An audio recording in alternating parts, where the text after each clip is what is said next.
જય શ્રીમન નારાયણ મિત્રો, જય સીતારામ. આજે આપણે સાંભળીશું રામાયણનો ભાગ 1, બાલકાંડ, રામકથાનું મહાત્મય. તો આવો સાંભળીએ. ભગવાન શ્રી રામજીના ચરિત્રનું ગાન કથા શ્રી તુલસીદાસજી રચિત રામાયણ રામચરિતમાનસ આધારે આપણે આ કથા રૂપે જ સંક્ષિપ્ત રામાયણનું પાઠન ગાન કરીશું અને આપણી આંખો દ્વારા વાંચી આપણા મન હૃદયને ભગવાનના ચરિત્રનું ગાન કથા રૂપે સંભળાવશું. પાવન થઈશું. સૌ પ્રથમ રામકથાનું મહાત્મય કહેવું સાંભળવું જોઈએ. તેની સર્વપ્રથમ આપણે સૌ રામજીની કથાનું મહાત્મય વાંચશું તથા સાંભળશું.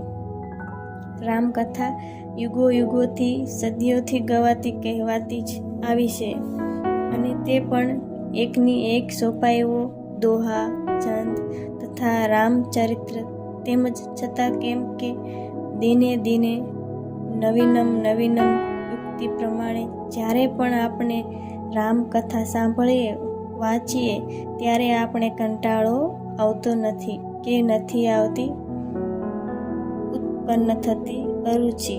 તેનું કારણ પ્રભુ રામનું દિવ્ય ચરિત્ર જ બીજું હોઈ શું શકે. સંસારના તમામ પ્રશ્નોને ઉકેલનાર આ ગ્રંથ પ્રાચીન હોવા છતાં અર્વાચીન સમયમાં પણ મળી રહે છે તથા મનુષ્યોના ઉદ્વેગોનું શમન કરે છે. આમ તો એક ધર્મરાજા દશરથના 4 પુત્રોની કથા છે. તેના રામજી સહિત 4 ભાઈઓના વિવાહ જનક રાજાના કુળમાં થયા. ત્યાર પછી દશરથ મહારાજની ઈચ્છાથી જ રામને ગાદી ઉપર બેસાડવા, પરંતુ પૂર્વનિર્મિત અવતાર કાર્ય સંપન્ન કરવાનું હોય શ્રી રામને વનવાસ જવું પડ્યું. વનવાસ દરમિયાન સીતાજીનું રાવણ દ્વારા હરણ થાય છે. શ્રી રામ સુગ્રીવ સાથે મૈત્રી કરી હનુમાનજી તથા સુગ્રીવના સાથથી સેતુબંધ બાંધી લંકા પહોંચી રાવણ કુળનો રાવણ સહિત નાશ કરે છે અને ભગવતી સીતાને લઈ વિમાનમાં અયોધ્યા આવે છે. નંદીગ્રામમાં ભરતજીને મળે છે. એના પછી માતાઓને મળે છે. રામ રાજ્યાભિષેક થાય છે અને રામ રાજ્યની સ્થાપના થઈ.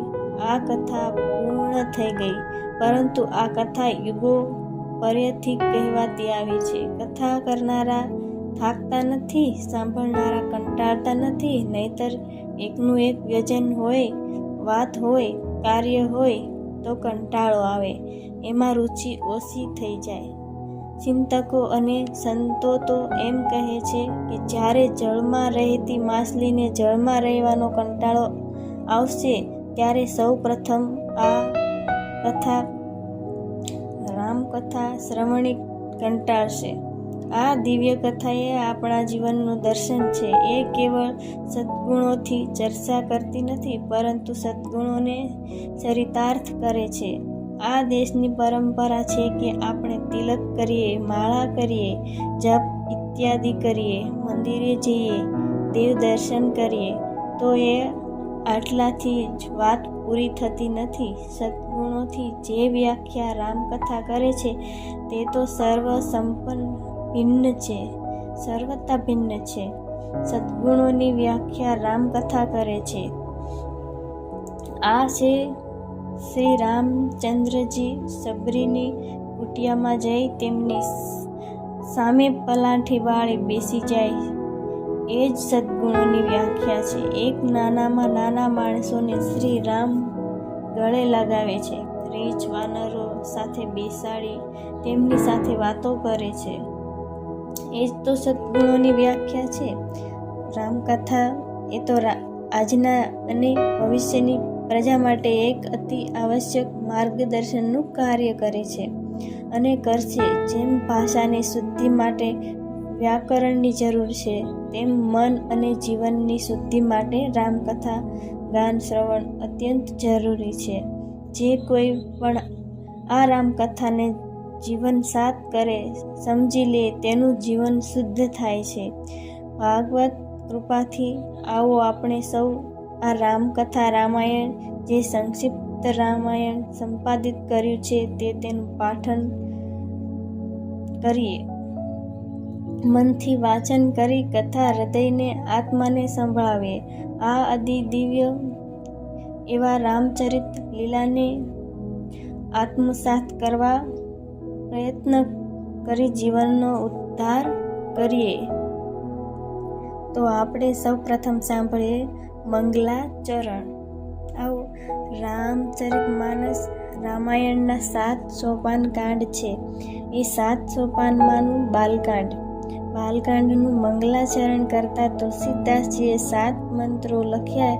એ તો એ માટે પોતાના જુદા જુદા સંતવ્યો કહે છે.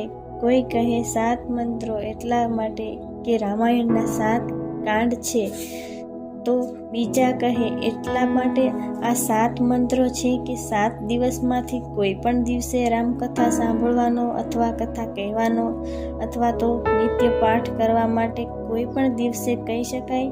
કોઈ કહે સંતજ્ઞો કહે છે જે સંગીત સુર સાથ હોય છે તે આ 7 સુરમાંથી કોઈ પણ રાગમાં આ રામકથાનું ગાન થઈ શકે છે. તુલસીદાસજીએ વિચાર્યું હજી કે આત્મા 7 સોપાનમાં ભગવતીની ચરિત્ર લીલાનું ગાન મેં કર્યું છે, તે 7 સમુદ્ર ઉપર પોતાનું રામરાજ્ય સ્થાપશે અથવા તો શ્રી રામકથાને રામ અવતરશે. 7મો અવતાર કોઈ 7 મંત્રો લખ્યા હશે, કારણ જે કોઈ પણ હોય 7 મંત્રો તુલસીદાસજી લખ્યા છે.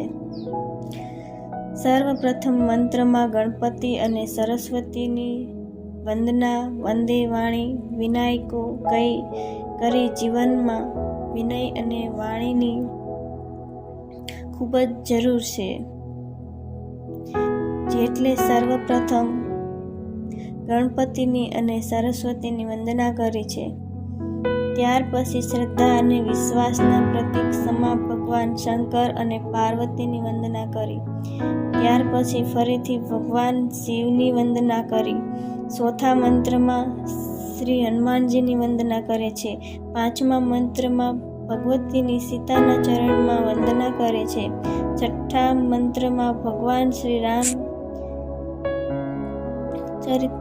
રામચંદ્રજીની વંદના કરે છે અને 7મા મંત્રમાં આ રામકથા લખવાનો હેતુ સમજાવ્યો છે અને કહ્યું છે, મેં મારા મન હૃદયને સુખ આપવા માટે આ ગ્રંથની રચના કરી છે. સ્વાંતઃ સુખાય રઘુનાથા ગાથા. આમ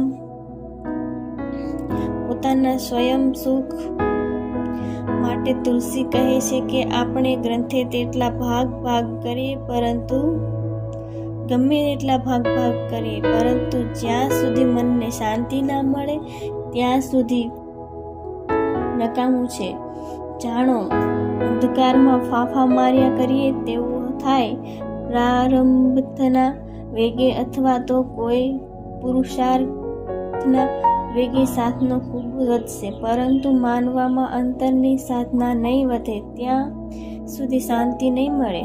તુલસીદાસજીના સમયમાં સંસ્કૃત ભાષાનું પ્રભુત્વ હોઈએ કાળમાં લોક બોલી પ્રાકૃત ભાષામાં લખાયેલા ગ્રંથને કોઈ માને, તેમ છતાં ગોસ્વામીજીએ વિચાર્યું હશે કે આ ગ્રંથને લોક સુધી પહોંચાડવો હશે તો સામાન્ય લોક સમજે તો જ મનમાં હૃદય સુધી આવશે રામકથા પહોંચશે. નહીતર તુલસીદાસજી સંસ્કૃતના પ્રકાંડ પંડિત હતા, તેમ છતાં તેઓએ 7 કાંડના પ્રથમ ચરણમાં એક શ્લોક લખીને સંસ્કૃતને ભાષાને પ્રણામ કરી લોક બોલી પ્રાકૃત ભાષામાં આ ગ્રંથની રચના કરી. રામ વિદ્વાનોએ મનને આ રામચરિતમાનસ ગ્રંથની પ્રસન્નતા પ્રાપ્ત થાય અને સૌ તેનું પઠન પાઠન કથા શ્રવણ કરી ધ્યાનતા અનુભવે તેવી રીતે ગોસ્વામી તુલસીદાસજીએ આ ગ્રંથની રચના કરી.